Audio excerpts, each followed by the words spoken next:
আজ আমি তোমাদের সাথে যেই দিনের ভিডিওটা শেয়ার করছি সেটা ছিল আমার কাছে খুব স্পেশাল একটা দিন। কি হয়েছিল সেই দিন? হ্যাঁ, সবকিছুই তো তোমাদের সাথে শেয়ার করবো। তো চলো ভিডিওটা একদম প্রথম থেকে শুরু করি। হ্যালো এভরিওয়ান, আমি সুপর্ণা। আমার একটা নতুন দিনের নতুন ব্লগে তোমাদের সবাইকে ওয়েলকাম। আমি আর ভাই বাড়ি থেকে বেরিয়ে চলে এলাম হাবড়া স্টেশনে, আর হাবড়া স্টেশন থেকে চলে এসেছি শিয়ালদা থেকে মাসিদের সাথে দেখা করে চলে এলাম হাওড়া। আর জানো তো, জীবনেই প্রথমবার আমি হাওড়াতে এসেছি। আগে একবার এসেছিলাম শিয়ালদাতে, মানে ওটা একবারই ছিল, ফার্স্ট টাইম।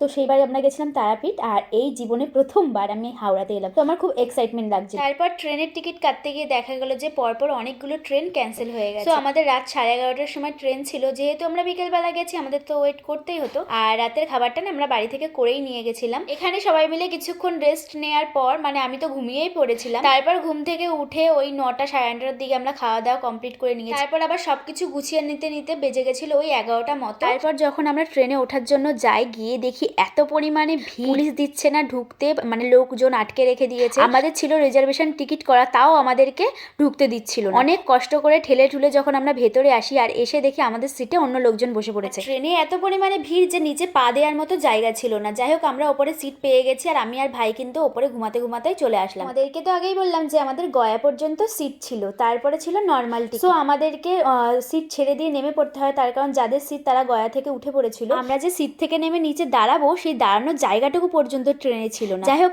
সেই জন্য আমরা গয়াতেই নেমে পড়ি, যে এত ভিড়ের মধ্যে এত লোকজন নিয়ে যাওয়া যাবে না। আর গয়া থেকে ভেবেছিলাম যে লোকাল ট্রেনে করে যাব। তো লোকাল ট্রেনটা তো তোমরা দেখতেই পাচ্ছ যে কত পরিমাণ ফাঁকা হয়ে আছে। আমরা যখন একটা ট্রেন পাল্টে আরেকটা ট্রেনে উঠি, তখন বাজে সকাল 9টা মতো।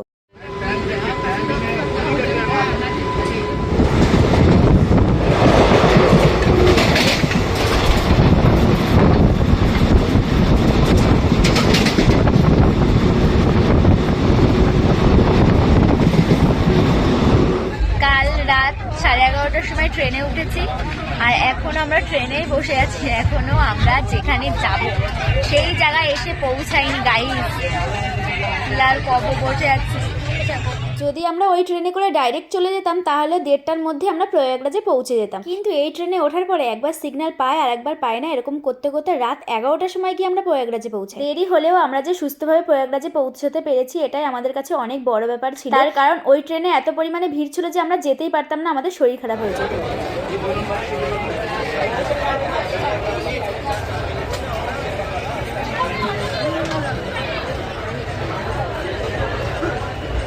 সব হাঁটা মারতে আসে।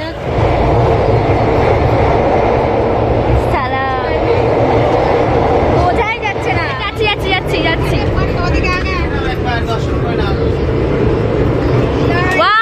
এইদিকে দেখো কি সুন্দর, পুরো বেনারস ফিল আসছে।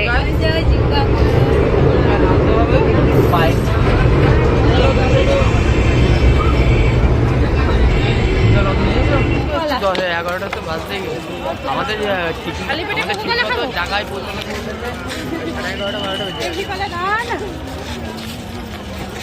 তারপরে ওখান থেকে মানে আমরা স্টেশন থেকে নেবে।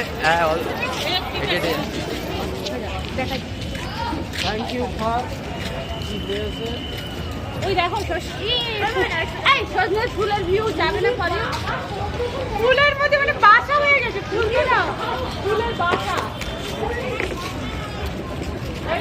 ফাইনালি আমরা কুম্ভ মেলা। ওই যে thank you for visiting Prayagraj.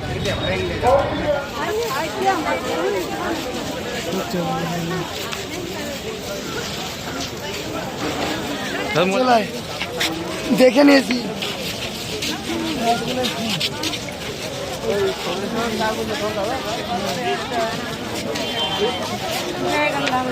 আরে কি সুন্দর।